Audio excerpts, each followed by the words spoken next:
vem sendo tratado há algum tempo, desde que houve a decisão do Supremo Tribunal Federal da imposição do pagamento dos precatórios na ordem de 89 bilhões de reais. E é importante que nós possamos dar a solução para esse pagamento dos precatórios, que é uma obrigação da União, não há dúvida, são dívidas constituídas após decisões de trânsito em julgado, que precisam ser pagas. No entanto, há uma necessidade de observância do teto de gastos públicos.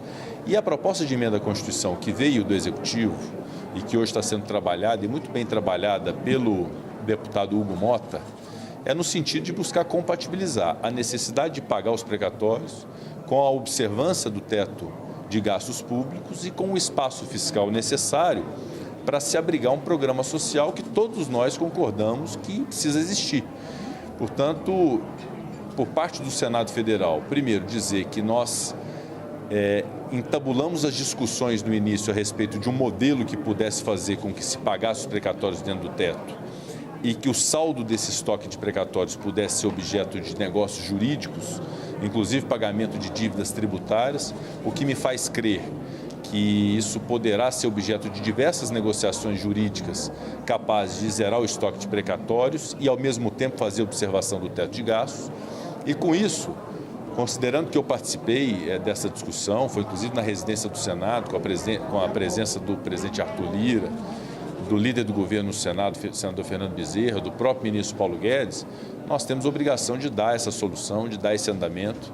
Portanto, tão logo a Câmara dos Deputados aprecie e aprove essa proposta de emenda à Constituição, eu vou cuidar para que o Senado faça o mesmo com o tempo necessário, obviamente de reflexão, mas com a ligeireza também necessária para poder se dar a solução definitiva a esse problema que, de certo modo, tem atormentado o Brasil, que é essa indefinição quanto a pagamento de precatórios, responsabilidade fiscal e o Auxílio Brasil. Eu acredito muito que nessa convergência da Câmara com o Senado, com o governo federal e com o próprio Ministério da Economia, a gente consiga dar uma solução definitiva a esse problema e o Senado cumprirá o seu dever de apreciar a PEC que virá da Câmara.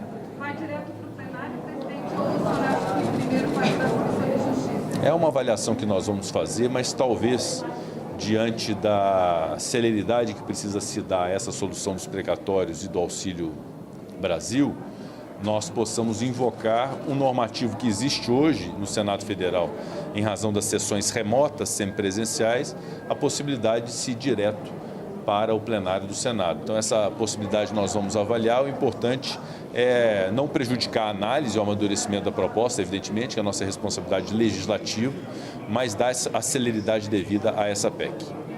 Alguns líderes têm mostrado resistência em relação a essa PEC. Teria algum outro plano B ou vai só com a PEC mesmo? Eu acho que é importante deixar a Câmara se pronunciar de maneira definitiva, que é o papel dela, Câmara dos Deputados, e quando vier o texto da Câmara, nós então sentarmos com os líderes do Senado para avaliar se é esse o texto ou se eventualmente alguma contribuição que a gente possa dar. O importante é que Câmara e Senado precisam estar alinhadas como casas que constituem o Poder Legislativo para dar solução a esse problema, que é um problema: precatório, espaço fiscal e o programa social.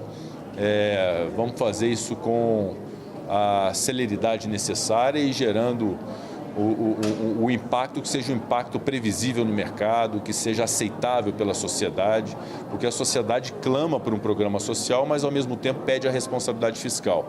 E negócio jurídico para poder liquidar precatórios, isso faz parte do Estado de Direito, ou seja, se existe precatório, há uma obrigação da União de pagá-los, e isso também é um dever que está inserido dentro da lógica dessa proposta de emenda à Constituição. Hoje, mais cedo, o presidente Bolsonaro disse que a PEC dos precatórios poderia passar fácil na Câmara e travar aqui no Senado. O senhor garante que ela não vai ficar, não vai travar como aconteceu com o imposto de renda? Não. Dá para garantir? Não, primeiro que o projeto de lei do imposto de renda não está travado, ele está tendo o caminho no Senado, que é o caminho regimental, que é o caminho lógico de se submeter à Comissão de Assuntos Econômicos do Senado uma avaliação e uma apuração do projeto do imposto de renda. Não há uma definição do Senado de não votar o projeto. Há críticas sobre o projeto, que já são todas conhecidas, diversos senadores já se pronunciaram a respeito disso, mas é um amadurecimento normal do processo legislativo no Senado em relação ao imposto de renda. E em relação à PEC dos precatórios, eu participei das discussões relativamente a essa ideia de se inserir os precatórios dentro do teto de se poder saldar esses precatórios com negócios jurídicos diversos. E eu tenho esse compromisso conjunto com a Câmara dos Deputados, com o Governo Federal, com o Ministério da Economia, de dar andamento a essa solução através da PEC dos precatórios. Obviamente que eu vou buscar ter o melhor texto possível, que tenha balizas e fundamentos econômicos, sociais, consonantes com a Constituição Federal. Toda essa análise nós vamos fazer, mas não há hipótese alguma, possibilidade de se travar isso, de não se apreciar isso. Obviamente que a aprovação ou não é um exercício soberano, que não depende de mim, do plenário do Senado Federal, inclusive com quórum qualificado exigível em 2 turnos nas emendas constitucionais, as propostas de emenda à Constituição. Mas há o nosso compromisso de dar solução a isso, e o importante é que a gente esteja alinhado, que a gente mantenha o diálogo, que a gente mantenha a colaboração recíproca, Senado, Câmara dos Deputados, com o Governo Federal, porque há problemas sérios no Brasil que precisam dessa moderação, dessa pacificação. Nós temos que pregar soluções e não ficar presos às dificuldades, às críticas e aos defeitos. Presidente, na medida em que o calendário eleitoral vai se sobrepondo, vai chegando mais próximo, o ambiente político vai sendo contaminado por esse ambiente. Eu queria que o senhor comentasse como evitar que a pauta política, a pauta de discussões do Congresso seja também contaminada e acabe enterrando, porque uma das críticas que se faz a PEC dos precatórios é que ela é uma PEC oportunista que vem exatamente visando as eleições do próximo ano. Como se afastar desse processo e evitar que isso, de fato, impede as votações do Congresso? Bom, primeiro que eu não vejo a PEC dos precatórios, tanto na sua essência, na sua origem, quanto na evolução dela na Câmara dos Deputados, como algo que seja eleitoreiro, ou populista, ou demagógico. É realmente um problema que nós precisamos resolver.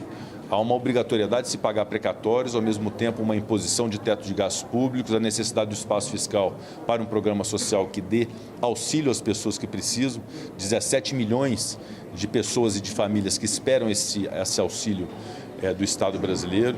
Portanto, eu não vejo nada de oportunismo, nada de demagógico nisso. É uma solução que nós precisamos dar, e isso é a partir de fundamentos políticos, econômicos, é dentro do processo legislativo, e nós precisamos dar solução a precatório, a espaço fiscal, a responsabilidade fiscal do teto de gastos públicos e o programa social. E você pergunta sobre não se deixar contaminar por um ambiente que seja um ambiente eleitoral, de uma antecipação de discussão de 2022.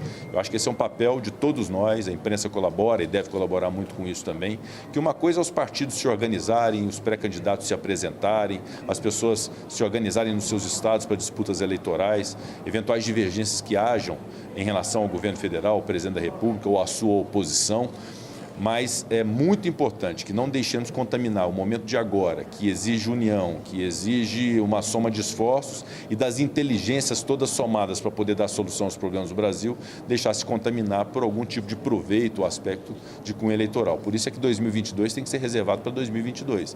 Nesse momento, em 2021, já se iniciando agora, daqui a poucos dias, novembro, nós temos problemas a resolver e eu acredito muito no bom andamento dessas soluções e num ambiente que eu quero que seja sempre amistoso entre Senado, Câmara e do Legislativo com o Poder Executivo, porque no final das contas, para esse enfrentamento da inflação, da alta da taxa de juros, da alta do câmbio, da desvalorização do real, da pobreza que bate à porta dos brasileiros, nós estamos do mesmo lado, cada qual com as suas visões diferentes, com métodos diferentes, mas todo mundo imbuídos de um mesmo lado de enfrentar esses problemas. Então, esse diálogo entre o Poder Legislativo e o Poder Executivo tem uma absoluta convicção que ele vai continuar, pelo menos de minha parte, vai continuar da forma como sempre foi, que eu sempre busquei ter um bom diálogo com os demais poderes. Obrigado.